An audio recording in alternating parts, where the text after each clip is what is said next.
This is Abe Friedtanzer from Award Buzz. Very excited to be speaking with Jen Malone about the music supervision for The Penguin. How are you, Jen? I'm great. Thank you so much. When I heard your name, I was like, oh, I think we've spoken before, and we did for Euphoria, I think almost 3 years ago now. And I remember being very impressed that it wasn't just Euphoria that you were working on then. And I think somehow you managed to work on more shows this season than you had at that point, which is pretty remarkable. So definitely want to touch some of those other ones later while we focus a little bit more on the Penguin today. Yeah, it's been a crazy couple of years. So we've been busy and very grateful for that. Well, what is your lifelong relationship with comic books and specifically the Batman world? So it's actually funny because one of the reasons that I got into this business, that I decided I wanted to be a music supervisor, was actually through Iron Man. I saw that movie and saw AC/DC, and I was like, it was just so big at the time, and Robert Downey Jr., and it was just like the start of the MCU, and I was like, I want to work for Marvel. So unfortunately, that didn't work out. I actually did my first gig was interning for Dave Jordan, who does all the Marvel films. And but when the Penguin came up, I was just, I mean, he's such an incredible character, and I love the dark, grimy world of Gotham. And so that was something that I was just like, okay, who do I know that can get to Lord of the Frog and me on this project? Because it was just something that was very, very up my alley for sure. I also think that, like maybe WandaVision, this is a sort of crossover in terms of, not just the comic book world and like fans of the stuff, but also a real critical success that I Yeah. think needs to like straddle both worlds. So it can't be too much. I guess inside baseball is probably the right term Yeah. here. We don't want that here. So how did that, affect your approach to want to make sure this was something that was a little bit more accessible to non-comic book audiences? Well, I think just the story and kind of how the story was told. Like nobody has superpowers in this show. I mean, it's very much like a mob show. It's very like the New York underground mob, and having Colin and he's just such a fun character to score, as well as Sophia, who is definitely my favorite, but also being able to dig into like the 40s, 50s, 60s jazz from Francis. There was just so many opportunities there to play with a lot of like character playlists. And that was really, really fun to do. But it was just, I think the show itself was very real, if that makes sense. Like there's no other worlds. Again, there's no superpowers. It's just, one guy kind of like just playing every just getting what he wants from each person that he interacts with. When you're talking about, the 40s, 50s kind of thing, I feel like since Batman obviously is that old and even older, there's something about this that while it's set in modern times, does feel like it could be from another time. So how does that affect your, musical decisions?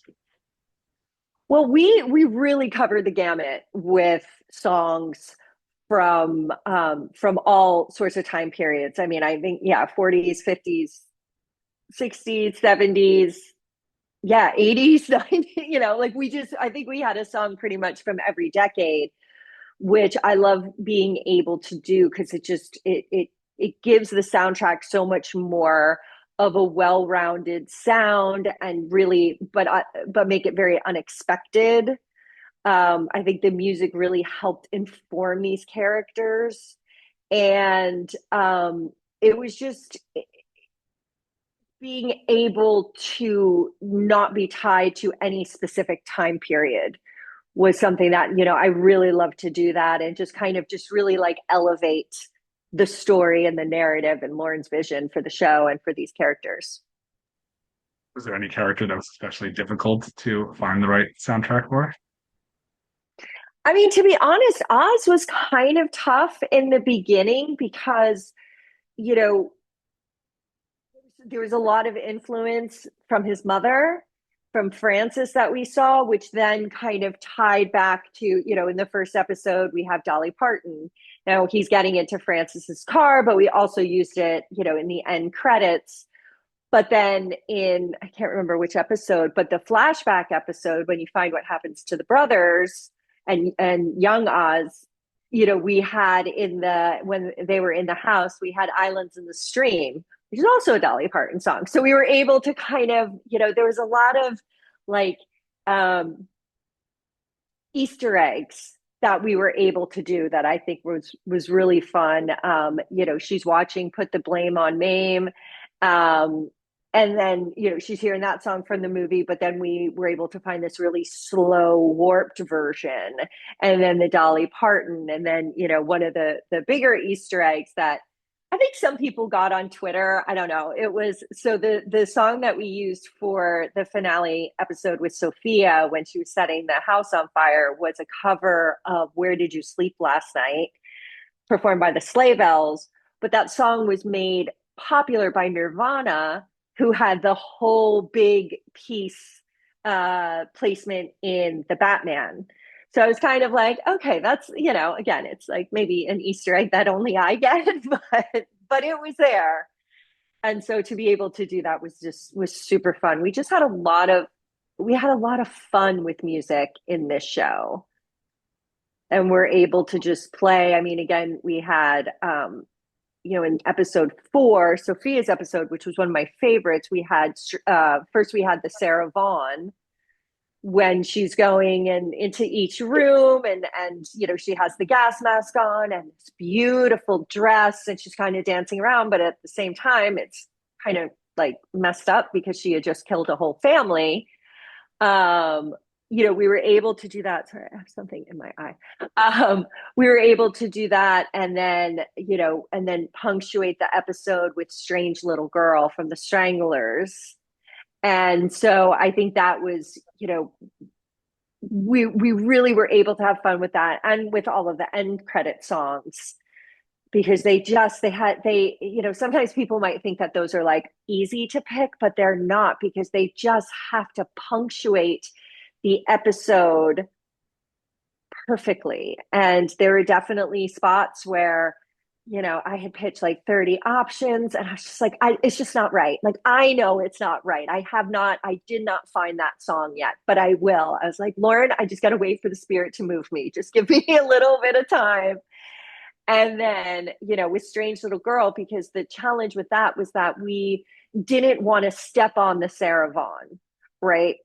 So it just had to be the right song.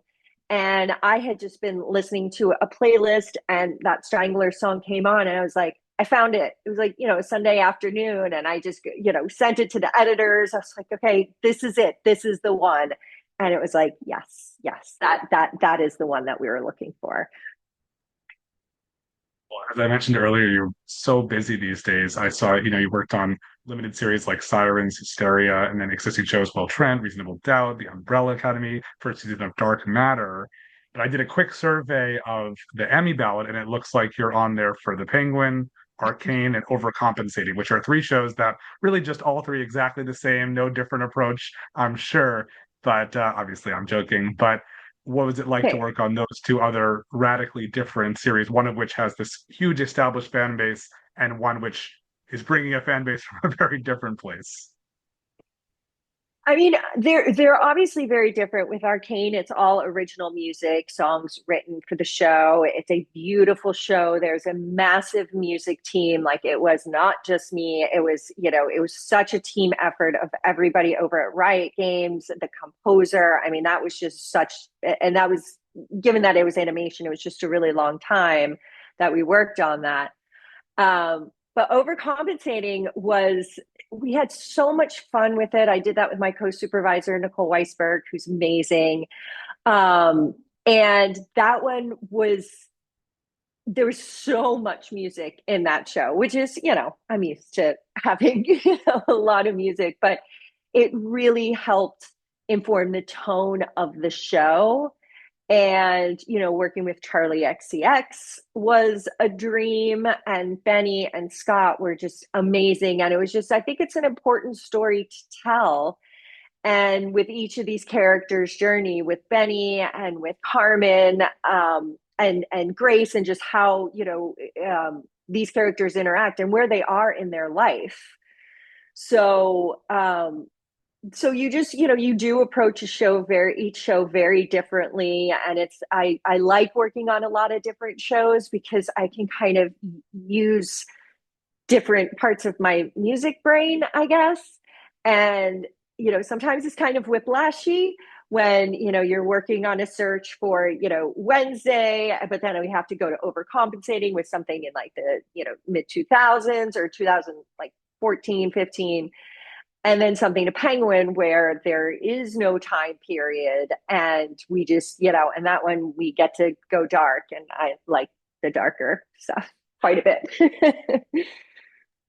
I always like to ask people, what they're watching, what they've seen recently on TV that they've really enjoyed. And my modifier for you is it can't be something you've worked on because that's like half the shows on TV. And from a music supervision perspective, anything that really stands out to you from, that way. I thought Adolescence was brilliant.